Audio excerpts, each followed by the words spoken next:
بسم الله الرحمن الرحيم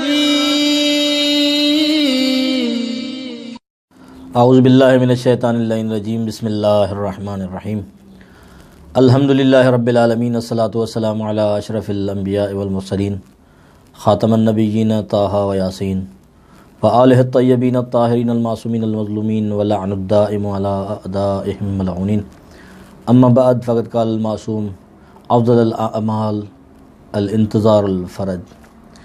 سامعین ناظرین محترم، اسان جی ٹی نشست ان عنوان تحت غیبت کبریٰ کے زمانے میں مومن جوں ذميواريون چھا ہیں.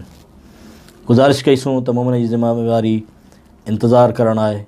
انتظار جو لازمو یہ ہے جو انسان امام زمانہ جی حکومت کے لائے تیاری کرے. ان میں پہریوں مرحلو انسان جی تیاری کے لائے انسان جو پنجے پان کے تیار کرنا ہے تو یہ حکومت جے اچے تو ان لائے آؤں ساتھو کرے سکاں.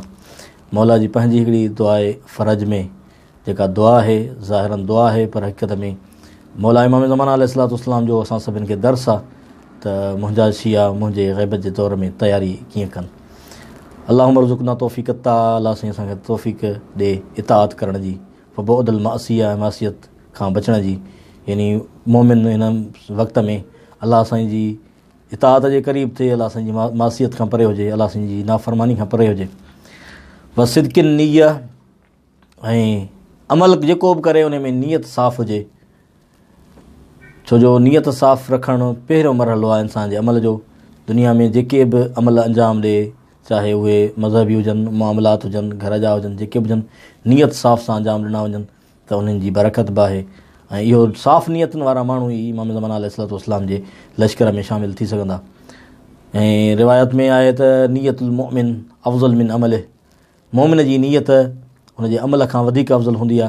چھو تو انسانی قدرت میں بعض اوقات کچھ کم نہ ہوندا لیکن جے کو نیت سٹھی کرے تو وہ نیت انسان کرے سکے تو. مثال کے مانو وٹ حج کی استطاعت نہ ہوجے لیکن دعا گھرے دل میں نیت رکھے تو مولا مجھے حج کی استطاعت نصیب کرے حج تے وجا تو یہ نیت انسان کرے سکے تو.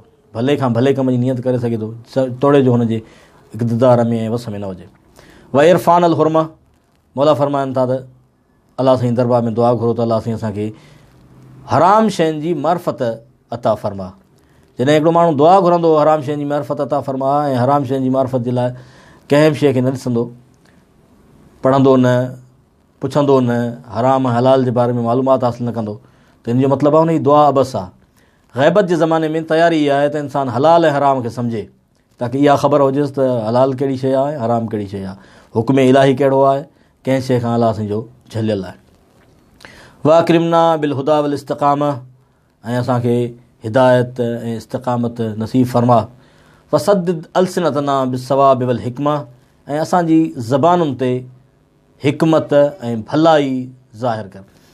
इतां खां वठी मौला इमाम ज़माना अलैहिस्सलाम दुआऊं था घुराइनि ऐं उन्हनि में इंसानी आज़ा खे ज़िक्र था कनि त इमाम ज़माना जी ग़ैबत जे दौर में मोमिन पंहिंजे आज़ा व जवारिह खे कीअं बनाए.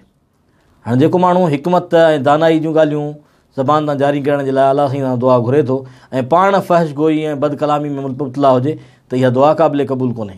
यानी इमाम ज़माना चाहिनि था त मुंहिंजे मञण वारनि जी ग़ैबत जे दौर में ज़बान भली हुजणु घुरिजे. वमला कुलूबना बिल इल्म वल मारिफ़ा असांजी दिलुनि खे इल्म ऐं मारिफ़त सां भरे छॾ. यानी इमाम ज़माना जी ग़ैबत जे ज़माने में मोमिन जे लाइ ज़रूरी आहे त उहो पंहिंजी दिलि में इल्म ऐं मारिफ़त खे रखे, यानी इल्मु हासिल करे. जहालत इमाम अलैहिस्सलाम खे नथी पसंदि थिए. इमाम जो मञण वारो ग़ैबत जो इंतज़ारु करण वारो उहो कॾहिं बि नथो थी सघे जेको जहालत जे अंधेरनि में हुजे. ज़रूरी आहे त उहो इल्म जी रोशनी में अचे. एतिरे ताईं गुफ़्तगू कईसूं. इंशाअल्लाह वधीक वज़ाहत कंदासूं अॻी गुफ़्तगू में जंहिंमें इंसानी तमामु तरह जा जवाहिर खे मौला ख़ुलासतन बयानु कनि था. वस्सलामु अलैकुम वरहमतुल्लाहि.